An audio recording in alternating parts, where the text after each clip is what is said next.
뒷목이 뻐근하고 꼭 돌덩이처럼 뭉치는 느낌? 이거 완전 내 얘기다 하시는 분들 정말 많으시죠? 대부분, 그냥 좀 피곤한가 보다 하고 넘기기 쉬운데요. 근데 오늘 우리가 파헤쳐 볼 내용은 좀 다릅니다. 어쩌면 그 통증이 실은 우리 뇌가 보내는 아주 절박한 구조 신호일지도 모른다는 사실. 지금부터 한번 제대로 알아보겠습니다. 목 주변 근육이 뻣뻣하게 굳는 거요? 이게 그냥 근육이 뭉친 게 아닐 수도 있다는 거예요. 바로 이 현상이 뇌로 가는 피의 흐름이 줄어들고 있다는 결정적인 초기 경고, 말 그대로 뇌가 보내는 SOS 신호일 수 있다는 거죠. 이건 단순한 피로의 문제가 아닙니다. 자, 그런데 말이죠. 만약 이게 정말 그냥 근육이 뭉친 그 이상이라면 그럼 어떡하죠? 이 질문이 바로 오늘 우리가 아주 깊이 파고들어야 할 이야기의 핵심입니다. 그래서 첫 번째 파트입니다. 당신의 목이 보내는 SOS 신호. 이게 대체 무슨 신호고 왜 위험한 건지 한번 제대로 파헤쳐보죠. 우리 목에는요, 뇌로 가는 혈액의 무려 80%를 공급하는 생명줄, 경동맥이라는 게 있습니다. 근데 만약에 목 근육이 막 돌처럼 단단하게 굳어서 이 중요한 파이프를 꽝! 눌러버린다고 상상해보세요. 끔찍하죠?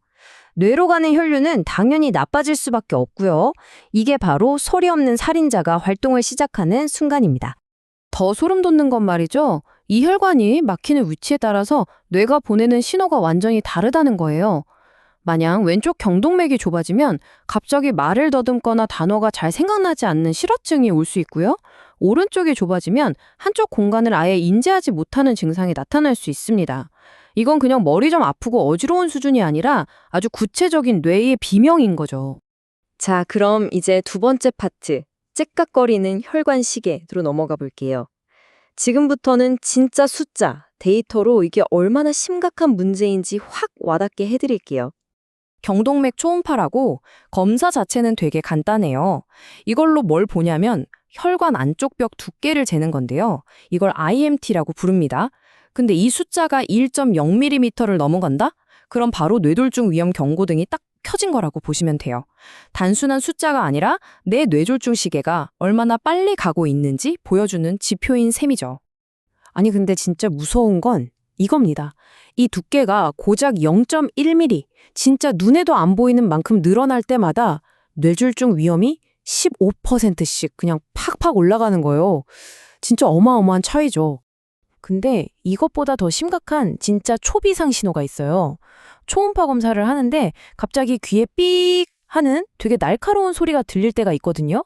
이게 바로 미세색전 신호, MES라는 건데요.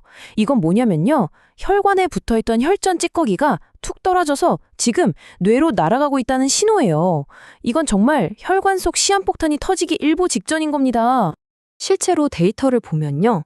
이런 불안정한 혈전이 있는 사람은 없는 사람보다 뇌졸중 걸릴 확률이 자그마치 14배가 높아요. 14%가 아니라 14배입니다. 이건 뭐 거의 비교가 안 되는 수준의 위험 신호라고 봐야죠. 아니 그럼 이렇게 위험 신호가 켜졌는데 도대체 어떻게 해야 할까요? 여기서 현대의학이랑 한의학의 접근법이 확 갈립니다. 세 번째 파트, 기다림이냐, 골든타임이냐에서 그 차이를 한번 보시죠. 여기 표를 보시면 바로 이해가 되실 거예요. 보통 현대의학에서는 혈관이 한 50에서 70% 이상 막힐 때까지는 좀 더 지켜봅시다 라고 하거든요. 그런데 한의학에서는 바로 이 시기, 아직 병이 되기 전인 미병 상태를 치료의 골든타임으로 봅니다. 완전히 정반대죠. 그러니까 한쪽은 수술 직전까지 그냥 불안에 떨면서 기다리는 시간이고 다른 한쪽은 그 수술 자체를 피할 수 있는 마지막 기회라는 거예요. 정말 많은 분들이 이 지켜보자는 말 한마디에 매일매일 피말리는 시간을 보내시거든요. 한의학은 바로 이 시간을 놓치면 안 된다고 보는 거죠. 결국 버티고 버티다가 마지막에 하는 게 경동맥 내막 절제술이라는 수술이에요. 뭐 혈관을 열어서 직접 긁어내니까 확실하긴 하죠. 근데 100명 중 2명은 얼굴이 마비되거나 음식을 삼키지 못하는 진짜 평생 가는 후유증을 얻을 수도 있다는 거예요. 이것도 정말 쉬운 결정이 아니죠. 자, 그렇다면 한의학은 대체 어떤 지혜로 이 문제를 해결한다는 걸까요? 네 번째 파트, 한의학의 정화요법, 그 근본적인 해법을 한번 들여다보겠습니다. 한의학에서는요, 이걸 그냥 혈관 하나가 막힌 문제로 보질 않아요. 더 근본적인 원인을 보는데 그게 바로 탁한 물, 그러니까 우리 몸 전체의 체액이 오염됐다는 거예요. 끈적끈적한 핏덩어리인 어혈, 그리고 콜레스테롤 같은 노폐물 찌꺼기인 담음, 바로 얘네들이 문제의 원흉인 거죠. 그래서 치료도 그냥 꽉 막힌 하수구 뚫는 게 아니라 강물 전체를 맑게 정화하는 데 초점을 맞춥니다. 치료 전략이 정말 똑똑해요. 과학적으로도 효과가 밝혀진 한약재들을 가지고 방어와 공격을 동시에 하는 시스템이거든요. 그러니까 몸에 나쁜 찌꺼기가 더 쌓이지 않게 딱 막아주는 게 방어고요. 동시에 뇌로 가는 혈류를 시원하게 뻥 뚫어주는 게 공격이죠. 이 두 가지가 같이 들어가니까 효과가 극대화되는 겁니다. 이 전략의 핵심 선수들을 소개해 드릴게요. 천연 아스피린이라고 불리는 천마가 뇌 혈류를 팍팍 늘려주고, 동맥을 깨우는 자 단삼이 좁아진 혈관만 딱 골라서 넓혀줘요. 그리고 혈관 회춘제 소자는요, 딱딱하게 굳은 혈관을 애기 피부처럼 말랑말랑하게 만들어주는 역할을 합니다. 정말 각자의 역할이 확실하죠? 하지만 아무리 좋은 약도 혼자서는 안 되겠죠. 결국 가장 중요한 건 우리 자신입니다. 마지막 파트에서는 우리가 당장 실천할 수 있는 가장 강력한 방패, 바로 생활 습관에 대해서 이야기해 볼게요. 자, 내 혈관 건강, 내가 되찾겠다 하시는 분들을 위한 3가지 절대 원칙입니다. 첫째, 일단 침이나 추나요법으로 뭉친 목 근육부터 푸세요.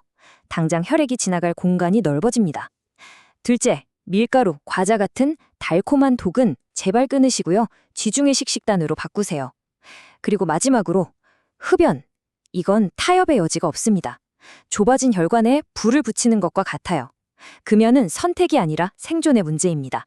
자, 오늘 이야기를 마무리하면서 이 질문 하나만 스스로에게 던져보셨으면 좋겠습니다. 내 뇌로 가는 생명선, 지금 나한테 어떤 신호를 보내고 있을까? 그냥 목이 좀 뻐근한 거겠지 하고 절대 무시하지 마세요. 우리 몸이 보내는 그 작은 신호에 귀를 기울이는 것. 그게 바로 뇌졸중이라는 끔찍한 비극을 막을 수 있는 가장 확실하고 가장 현명한 첫걸음이 될 겁니다.